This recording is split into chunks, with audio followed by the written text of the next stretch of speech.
आज का जो समाज है वो सिर्फ पढ़ाई पे ध्यान दे रहा है, सिर्फ परसेंटेज ले आओ, परसेंटेज ले आओ, परसेंटेज ले आओ, परसेंटेज ले आओ। कह रहे हैं 43% अपराधी संसद में बैठे हैं, 54% अपराधी यूपी के विधानसभा में बैठे हैं, 25% अपराधी बिहार के विधानसभा। जानते हैं ऐसा क्यों है? राजनीति क्या है? संघर्ष, युद्ध। और जो लड़का बचपन से सिर्फ आईआईटी की तैयारी किया है, कभी किसी को अबे नहीं बोला है, वो नहीं कर पाएगा राजनीति। आज जिन चीजों पे मैं चर्चा करने जा रहा हूं वो आप सबके लिए अति महत्वपूर्ण है। जय हिंद फ्रेंड्स।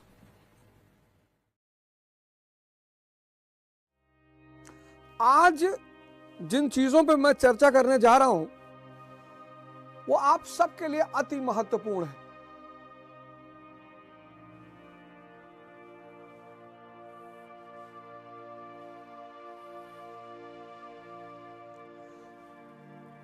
जन्म से लेकर 20 वर्ष तक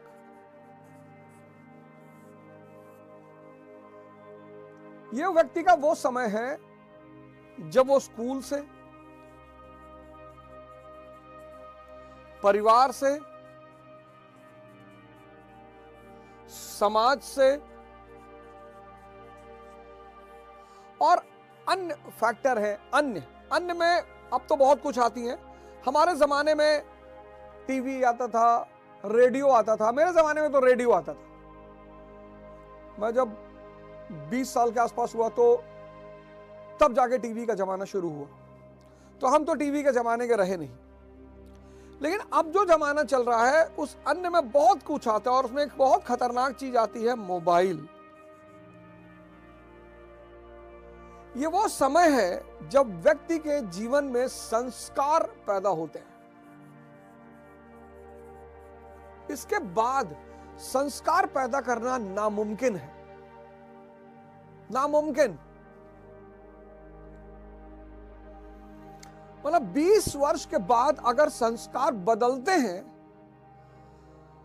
अच्छे से बुरे की तरफ अगर बदलते हैं तो आपका दुर्भाग्य है, और बुरे से अच्छे की तरफ बदलते हैं तो आपका सौभाग्य है। आपने कोई बहुत जबरदस्त कर्म किया होगा अपने जीवन में। आज प्रेमानंद महाराज हैं, सदगुरु जी हैं, पंडित रविशंकर जी हैं, अब आज इतने सारे संत हैं, वो भारत की दशा पे अंदर ही अंदर रो रहे हैं। रो इसलिए रहे हैं कि ये ज्ञान का देश है। ज्ञान मतलब जागृति, होश। ज्ञान मतलब एमए बीए नहीं, जागृति, होश। अगर आपको नींद आती है, आप अमीर आदमी हैं। अगर आप रात में 9 बजे आधा किलो रबड़ी खा सकते हैं तो आप अमीर आदमी हैं।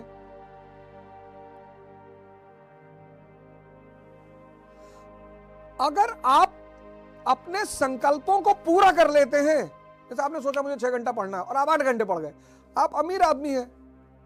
आपने सोचा कि मुझे यार 100 सूर्य नमस्कार करना है और आप 200 कर रहे हैं, आप अमीर आदमी हैं। तो ये जो संस्कार पैदा होते हैं, संस्कार।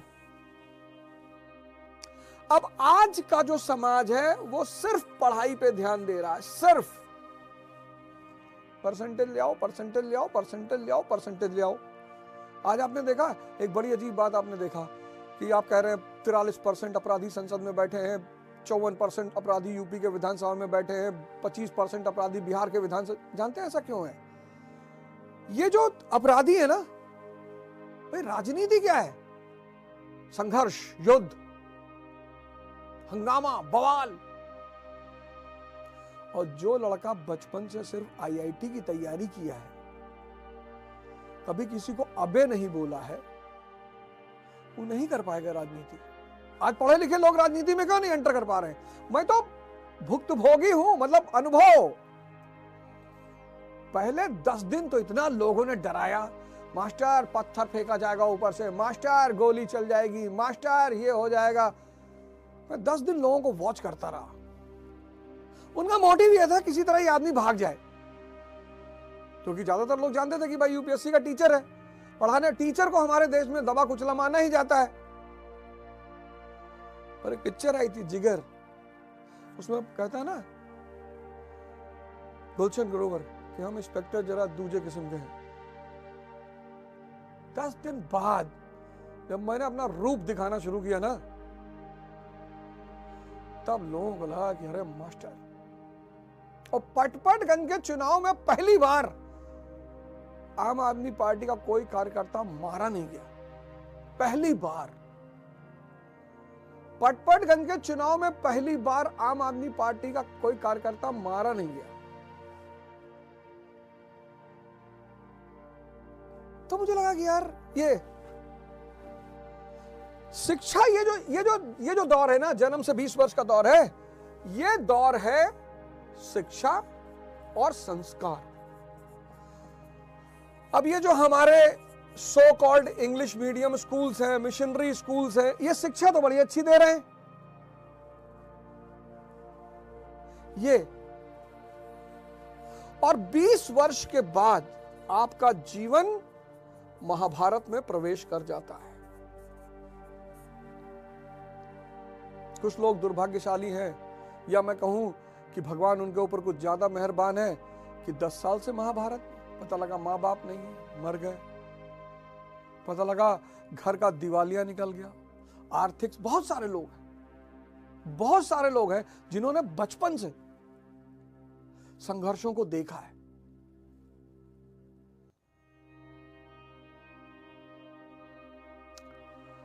तो चलिए मान लेते हैं कि आप सौभाग्यशाली हैं, आपने 20 साल तक नहीं देखा, या आप 30 साल तक नहीं देखा आपने, तो आप क्या समझते हैं आप कभी नहीं देखेंगे?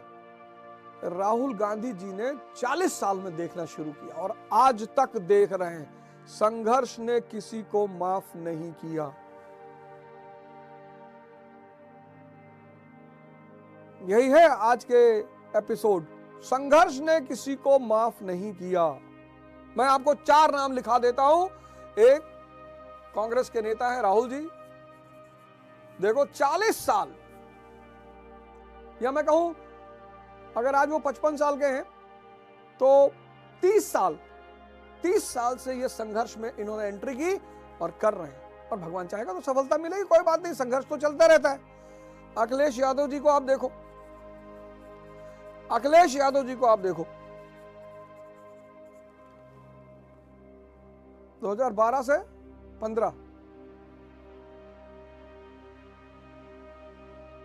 17, 12, 5, 17, 2012 से 17 सीएम रहे, 2 चुनाव हारे, विपक्ष, और उस सरकार का विपक्ष जो केंद्र में भी है और प्रदेश में भी है।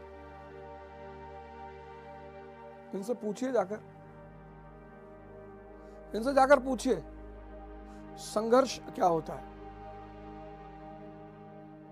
2008 से 2014 पूरी आम आदमी पार्टी की टीम संघर्ष में रही, लेकिन तब सौभाग्य था कि कांग्रेस पार्टी सत्ता में थी। संघर्ष से कोई बच नहीं पाया, कोई है ही नहीं। कोई होता तो मैं आपको एग्जांपल देता था, कोई है ही नहीं। और जो संघर्ष से बचने की कोशिश किया वो मोहम्मद शाह रंगीला हो गया। मुगल बादशाह था, दरबार में मुर्गा लड़ाता था, दरबार में। नादिर शाह भारत की तरफ आ रहा था, दरबार में मुर्गा लड़ा रहा था। दरबारियों ने कहा कि महाराज नादिर शाह भारत की तरफ आ रहा है। बोले आ रहा है, आया तो नहीं। अरे बोले सरकार,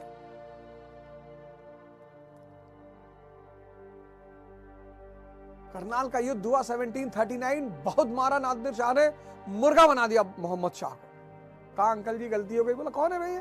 बोले साहब मुगल बादशाह है। संघर्ष, सफलता और साधना, ये 3 चीज, संघर्ष, साधना और सफलता, ये 3 चीज एक दूसरे से जुड़ी हुई हैं। 98% केसेस में आपने ये दोनों फेस आप बहुसंख्यक लोगों का नहीं देखते। मैं आपको बताऊं, मैं अपना बताता हूं। मैं एक समय था, 2-3 एग्जाम्पल मैं आपको देता हूं। हम थे और हमारे साथ एक नीरज तिवारी जी थे, अभी लखनऊ में हैं। हजरतगंज में सेहत पोहा के नाम से उनका पोहा चलता है और बहुत शानदार चलता है। और हमारे संघर्ष के, हम दोनों संघर्ष के दिनों में साथ रहे। और आप समझो किचन जैसा एक कमरा था, किचन जितना बड़ा किचन होता ना उतने बड़े कमरे में हम रहते थे, सिर्फ रात में वहां सोने आते थे।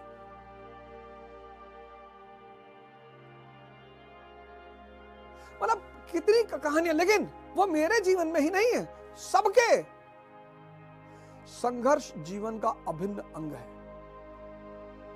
तो अगर संघर्ष को मस्ती में बदलना है, अब दो बातें हो सकती, या तो आप श्रमिक बनकर जियो। श्रमिक मतलब मजदूर, श्रमिक मतलब मजदूर। ये कौन है?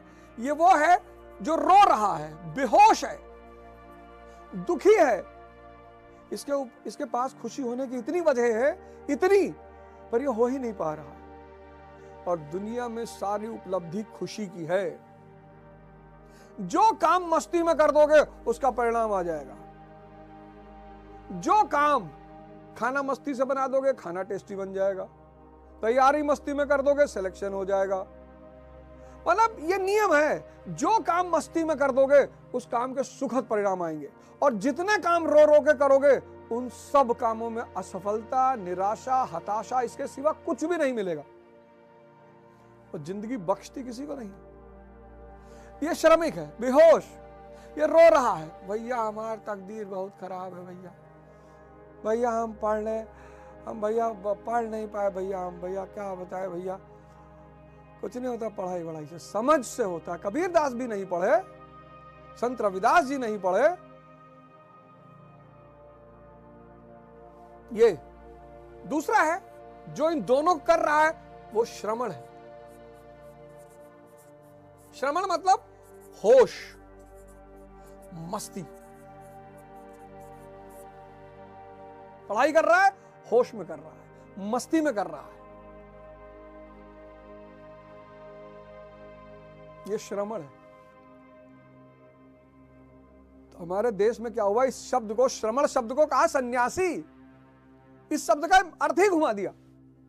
कहा श्रमण मतलब सन्यासी, श्रमण मतलब जागृत व्यक्ति, होश, मस्ती।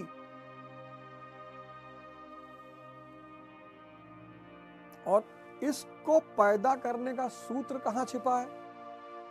इसको पैदा करने का सूत्र कहां छिपा हुआ है? धार्मिक ग्रंथों में। भगवत गीता, यथार्थ गीता, बाइबल, कुरान आदि ग्रंथ।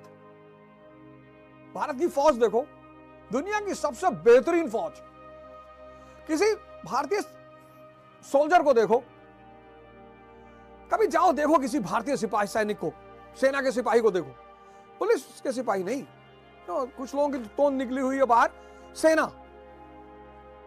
मैं इकोल ग्लोबल स्कूल से आ रहा था देहरादून शहर अभी की बात बता रहा हूं, 15-20 दिन पहले की। और रात में 10 बजे,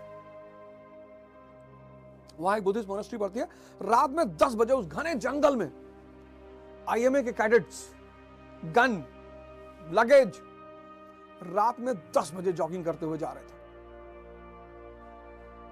भाई साहब, दुनिया की सबसे कठिन ट्रेनिंग होती है भारतीय सेना की। एक बार क्या हुआ, ऐसा कहा जाता है, पता नहीं इसकी सत्यता मुझे पता नहीं है, कहते हैं कि एक बार लिट्टे ने अपने कुछ लोगों को ट्रेन करने के लिए आईएमए भेजा।